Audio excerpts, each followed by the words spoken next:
জীবনের দশায় একটি যুদ্ধক্ষেত্রে আমার দয়াল নবী রাসূল পাক সাল্লাল্লাহু আলাইহি ওয়াসাল্লামের দর্পমানব শহীদ হয়েছিল। সেদিন কিন্তু সাহাবাদের শক্তি কম ছিল না, ওই যুদ্ধে পরাজিত হওয়ার কোনো কারণ ছিল না।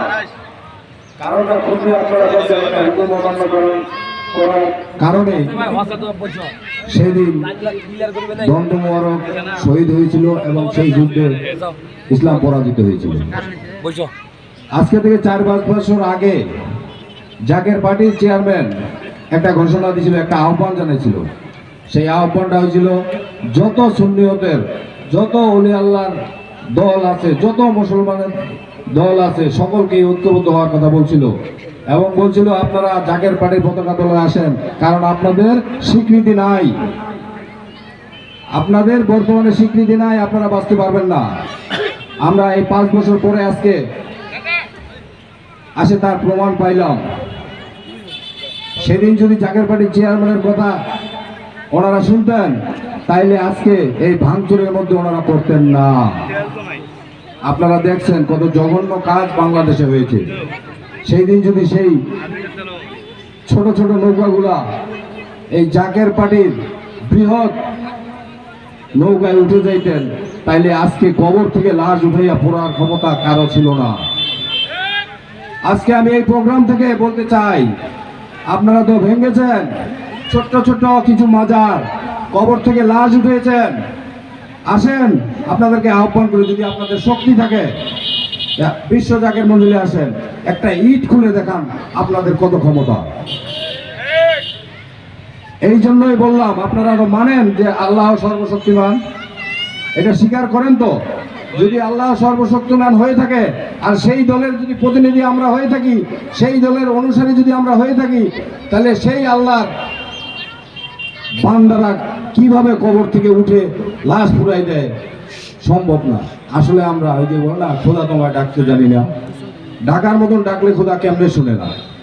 তো অতএব এই ভুল যেন আর না হয়, হুকুম যেন আমরা পালন করতে পারি, এই আশা আমি আপনাদের সকলের কাছে করব এবং আমিও চেষ্টা করব, আপনারাও করবেন। যে হুকুম আসবে সেই হুকুমটা যদি আমরা পরিপূর্ণভাবে পালন করতে পারি তাহলে আগামীর বাংলাদেশ জাকের পার্টির বাংলাদেশ। এটা কে ঘোষণা দিছে? এটা কি গোপনে ঘোষণা দিছে? প্রকাশ্যে ঘোষণা দেওয়া হয়েছে। বৃষ্টির মতন ভোট পড়বে জাকের পার্টিতে যদি নির্বাচন হয়। আরেকটা বিবেকবান মানুষ আপনাদের কাছে আরেকটা প্রশ্ন করি, আমরা নেতা নির্বাচন করি, আমরা ভোট দেই, কি দেখতে হয় ভোট দিলে? কাকে ভোট দিবেন আপনি? কাকে নেতা বানাচ্ছেন? যাকে নেতা বানাচ্ছেন সে যদি যেই অন্যায়গুলা করবে সেই অন্যায়ের ভাগ আপনাকে নিতে হবে। দুর্নীতিবাজকে দিবেন, পাচারকারীকে দিবেন, টেন্ডারবাজকে দিবেন, আপনি সেই টেন্ডারবাজের পাপের অংশ আপনাকে আমাকে নিতে হবে। অতএব ভোট দিতে হবে এমন পবিত্র মানুষকে, যাকে ভোট দিলে আমার পাপ হবে না, আমার ন্যায় হবে। দেশ ও জনগণের উন্নয়ন যে করতে পারবে, যার মধ্যে টেন্ডারবাজি থাকবে না। আমরা দীর্ঘ সময় এই দেশটাকে দেখেছি, স্বাধীনতা হওয়ার পর থেকে কাউকেই তো পাইনি, কেউ না, একটা দল বলতে পারবে না, একটা নেতা বলতে পারবে না যে আমি পবিত্র ছিলাম, একজন দেখাইতে পারবেন না। আপনিও জানেন, আমিও জানি, তবুও আমরা তাদেরকেই ভোট দিই, কারণ আমরা সেই সঠিক লোকটির সন্ধান পাই নাই। এই সন্ধান দেওয়ার জন্য জাকের পার্টি সারা বাংলাদেশের প্রত্যেকটি ইউনিয়নে একসঙ্গে এই জনসভা, আলোচনা সভা করতেছে। সত্যের সন্ধান আমরা দিয়ে যাব, বাকি বিবেক বিবেচনা আপনারা করবেন।